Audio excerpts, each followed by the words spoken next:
उस रात को, उस दौर को झेलने वाले दंगा पीड़ित हैं, अपना दुख बयां करेंगे पप्पू सिंह जी। पप्पू जी, बहुत बहुत स्वागत है आपका। साथ ही साथ हमारे साथ श्री सिख संगठन के कार्यकारी अध्यक्ष DS गुजराल साहब भी हैं, बहुत बहुत स्वागत करती हूँ। हमारे साथ कांग्रेस का पक्ष रखने के लिए प्रवक्ता अनुज आत्रे जी जुड़ रहे हैं, बहुत बहुत स्वागत है सर आपका। साथ ही साथ बीजेपी से हमारे साथ जुड़ रहे हैं प्रवक्ता शिवम त्यागी जी, आपका भी बहुत बहुत स्वागत। और हमारे साथ सुप्रीम कोर्ट के जाने माने एडवोकेट अश्विनी दुबे जी भी इस पैनल का हिस्सा है, आपका भी सर बहुत बहुत स्वागत। आप सभी के साथ हम चर्चा की शुरुआत भी करेंगे, लेकिन सबसे उन्होंने अपना पल्ला झाड़ लिया कि जो हुआ सो हुआ, लेकिन हम उनको ये पूछना चाहते हैं ऐसा हुआ क्यों, हमारा कसूर क्या था, और आज आप उसके लिए माफी नहीं मांगते। और आपकी कांग्रेस पार्टी आपसे कोई इसके बारे में कुछ पूछते नहीं कि आपने ये बयान दिया, कम से कम उनको इस्तीफा देना चाहिए, हमारा तो ये विचार है। ठीक है सर, मैं आपके पास आती रहूंगी। जब मैं बताना चाहूँगी शिवम जी को कि खास कार्यक्रम हमारा हिंदुस्तान में जिस पर मैं गई थी सुल्तानपुर में, बहुत सारे लोगों से मिली और वहाँ पर कई लोगों ने ये भी आरोप लगाया था बापू जी कि बीजेपी ने भी इस मसले को कहीं ना कहीं से पॉलिटिकली उसको एक वेपन के तौर पर इस्तेमाल किया है। भले ही आपने एक एक्शन लेना शुरू किया बापू जी, एक एक्शन शुरू हुआ, लेकिन क्या फुली सेटिस्फाइड है उस एक्शन से? क्योंकि शिवम जी बैठे हुए हैं आपकी बात का जवाब देने के लिए।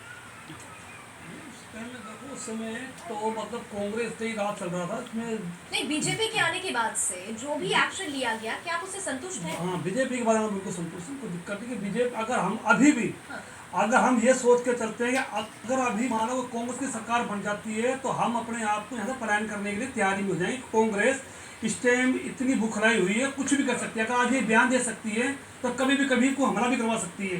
84 के बाद हम 3 साल तक 84 से जब सुनना चाहिए कांग्रेस के लोगों को कि एक सिख भाई ये कह रहे हैं कि वो डरे हुए हैं, आप सत्ता में वापस आना चाहते हैं, लेकिन जिनके लिए आप बार बार ये कह रहे हैं देश की जनता, ये देश की जनता ही है, वो डरी हुई है आपके वापस आने से।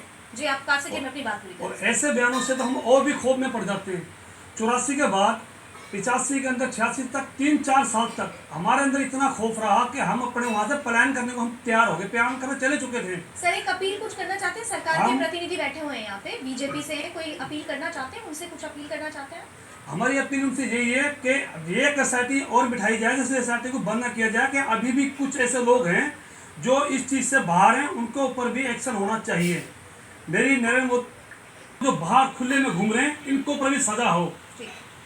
लेकिन एक चीज मैं बड़ी साफ करना चाहूंगा और थोड़ा से कि जिस समय यह दंगा हुआ, जितने भी सुल्तानपुरी, मंगोलपुरी, जितने भी यहाँ दंगा पीड़ित, वहाँ कल्याणपुरी, जहाँ भी जो भी थाना अध्यक्ष था उन पे आज तक कार्रवाई नहीं, उनके खिलाफ भी कार्रवाई की जाए, उनको ऊपर एक एसआईटी बिठाई जाए। तो उसमें थाने अध्यक्षों का पूरा रोल था। गुजराल साहब भी कुछ कहना चाहते हैं, वो भी बचे हुए